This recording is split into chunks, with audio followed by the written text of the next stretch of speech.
Baltimore Orioles back to high expectations for the 2026 season with some of the moves they made. We still want to make more moves, but back in 2019, Mike Elias ushered in the rebuild. And it was ugly. 2020 was the COVID short season. 2021, ugly again. And it didn't look like they started turning things around to what, 2023? Yeah. No, 2022. 2022, yeah. You start seeing the turnaround, the winning season. 23, they were in the postseason. 24, they were in the postseason. And the disappointment of a losing season last year. With all that being said, Ed, how important is 2026, in your opinion, to Mike Elias? I think it's pretty damn important, actually, because some of the people that he has drafted, teams he's put together, really haven't fulfilled the promise of either their draft position or the hype that came with them. So I think if he doesn't really have a good season this year, there's going to be a lot of people looking for his job. I think it's a real thing. I mean, if Hyde was expendable after all he did, I think Elias would be in danger if they flop again. If somehow this Alonso, Ward, Boz, all these names they've picked up, the team looks so much better on paper already. Of course, the guys are getting back. If they don't compete for the American League East, I think he's in trouble, honestly. He's 3 years removed from Executive of the Year for Major League Baseball, Jeremy, but right now that doesn't matter, does it? No, it doesn't. But my problem is, how I feel with this. I feel like he's done enough with the way that things have built up in the farm system, the way that we've been involved in the international market. It's not saying another GM couldn't come in here and do this. He had a very bad offseason last year with missing out on a few guys and then deciding to go the cheaper route. I don't think they've done that this year. And I already think that they've won the offseason, but people feel like they haven't. When you start looking at home run leaders from last year, it's so funny. There were a handful of guys, I think right-handed bats, that hit 35-plus home runs, and we've got two of them in the offseason. We got two of those players in the offseason, Taylor Ward and Tito Ward and Pete Alonso.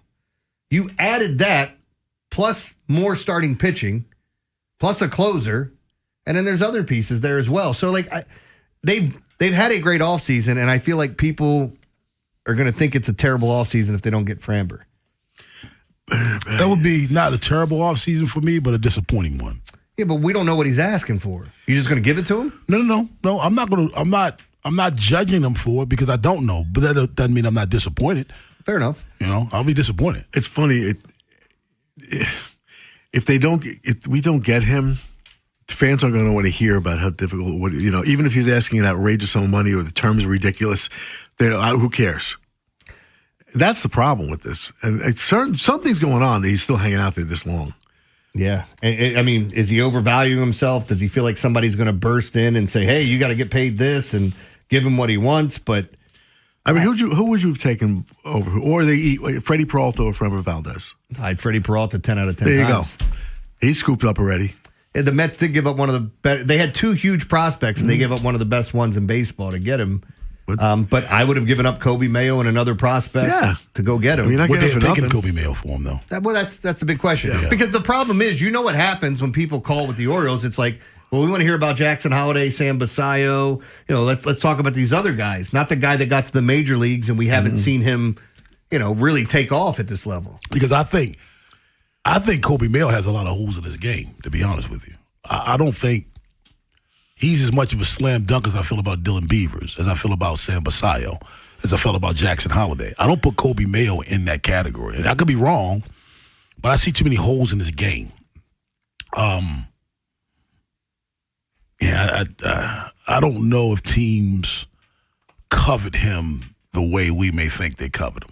I don't think they do. I think he's got to be a throw-in with other pieces. But I think it has to be the right team, too. Not throw-in. Yeah. He has to be included with it. Because he's not a throw-in. He's too talented to be considered a throw-in, but he has to be one of several pieces. Yeah, I mean, I do think we have, if anything, if you want to be critical, is that we have coveted our own prospects. But again, if you have confidence in the guys you drafted, do you want to trade them? Do you want to move on from them?